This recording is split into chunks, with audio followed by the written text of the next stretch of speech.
నిన్న మనం అరయార్ సేవ యామునుల తాతగారైన నాథమునులు తిరిగి ప్రాణం పోశారని తెలుసుకున్నాము.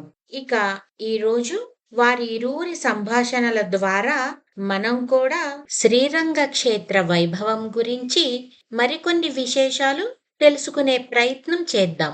మిగిలిన ఆళ్వార్ల ప్రబంధాలను నమ్మాళ్వార్ల ద్వారా ఉపదేశంగా పొందారు వీరు అని అనగా, ఇంకొకరు ఇలా అంటున్నారు. తిరుమంగై ఆళ్వారు కూడా 1400 పాశురాల పైగానే పాడారు కదా అని అనగా, అప్పట్లో ఎలా ఉండేదో కాని ఆ పాశురాలను కూడా అధ్యయనోత్సవ క్రమంలో చేర్చారు అని అంటారు. మరొకరు ఇలా అంటున్నారు. ఇప్పటి అధ్యయనోత్సవానికి నాథమునులే రూపకర్త అన్నట్లే కదా అని అడగగా, అందుకే వారి వంశస్థులే చేతిలో తాళాలు, తలపై టోపీ ధరించి ప్రబంధ గానం చేస్తుంటారు కదా అని అంటారు మరొకరు.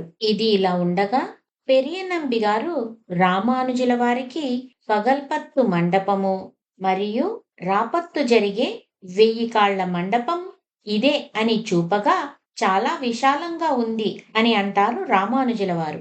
పెరియనంబి గారు రామానుజుల వారితో, వైకుంఠ ద్వారం కూడా ఇదే. చంద్ర పుష్కరిణికి దగ్గరగా ఉన్న ఈ ద్వారం నిత్యసూరులందరికీ నిలయం.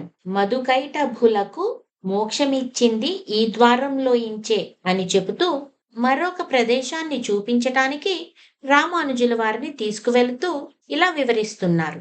వ్యూహవాసుదేవుడైన శ్రీరంగనాథుడు ఈ శ్రీరంగనాయకి ద్వారా ద్వయమంత్రాన్ని లోకానికి అనుగ్రహించాడు అని అనగా, రామానుజుల వారు ఇలా అంటున్నారు.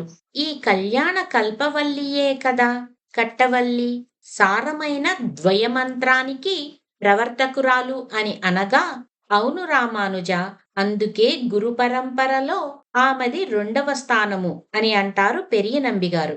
గురు పరంపర శ్రీధరునితో ప్రారంభమై శ్రీదేవికి, ఆ తల్లి నుంచి విశ్వక్సేనుడికి అందింది కదా అని రామానుజుల వారు అడగగా, అవును, ఆ విశ్వక్సేనుడు కలియుగాదిలో శఠకోపమునికి అందించాడు.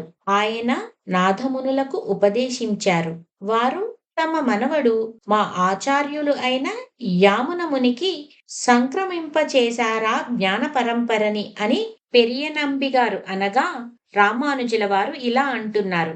ఆ అనుగ్రహమంతా మీ ద్వారా మమ్మల్ని తరింపచేస్తుంది కదా, ధన్యుణ్ణి స్వామి అని నమస్కారం చేసి, ఇంకా రామానుజుల వారు ఏమంటున్నారో రేపు చూద్దాం.